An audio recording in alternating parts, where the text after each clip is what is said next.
612, welcome back. A federal judge is allowing the mother of a first grader who killed himself nearly 3 years ago to go after the boy's school district in court. Jeffery Taylor shot himself with his mother's gun. She claims bullying and racial discrimination at his elementary school made him do it. East Central ISD calls Taylor's death tragic, but denies any liability for wrongful death. And the judge agrees with that in part. And Marvin Hurst is joining us now with more on this obviously very complicated and emotional case. Marvin, this kind of loss is difficult enough. And with that, a lot of people are still finding the fact that suicide for a child this young is really just so hard to believe.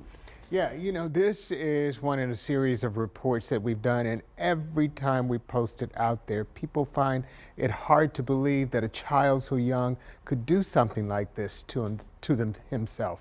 Well, the Center for Disease Control and Prevention found that nearly 700 children who are black died by suicide in the past 2 decades. We're talking about kids younger than 13 years old, and Lakeisha Cheney believes her son Jeffery Taylor is now on that list. Now, even though the Bexar County Medical Examiner's Office and San Antonio police say the 7-year-old's death was an accident, Cheney says what her son told her raised concern and ultimately led to his suicide.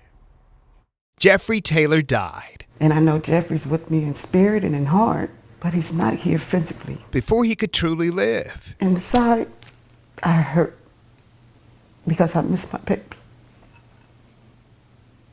And what he had to endure at that school. Jeffery was at home on the first night of Christmas break in December 2019 when he found his mother's gun hidden under a bed and shot himself. The parents accept that responsibility, but his mother says East Central ISD is responsible too. She says her 7-year-old complained about being called racial slurs and nicknames, bullied at school, and even segregated in a class where he was the only black student.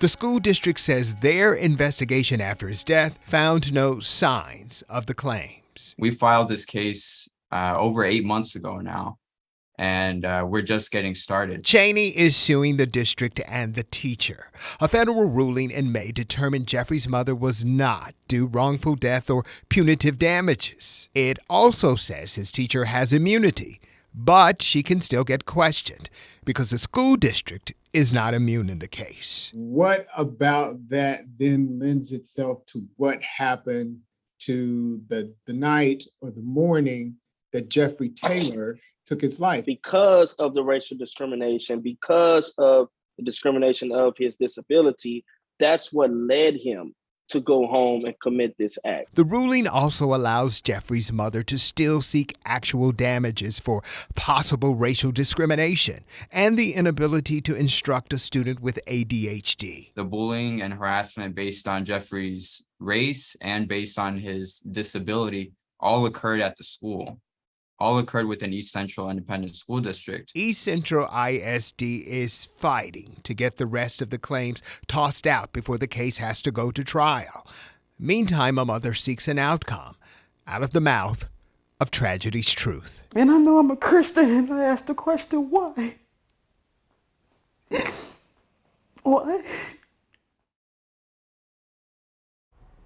So we reached out to East Central ISD for comment, and they told us in part, quote, student safety is a priority, and we want our community to know that school district resources are available for students who may be struggling.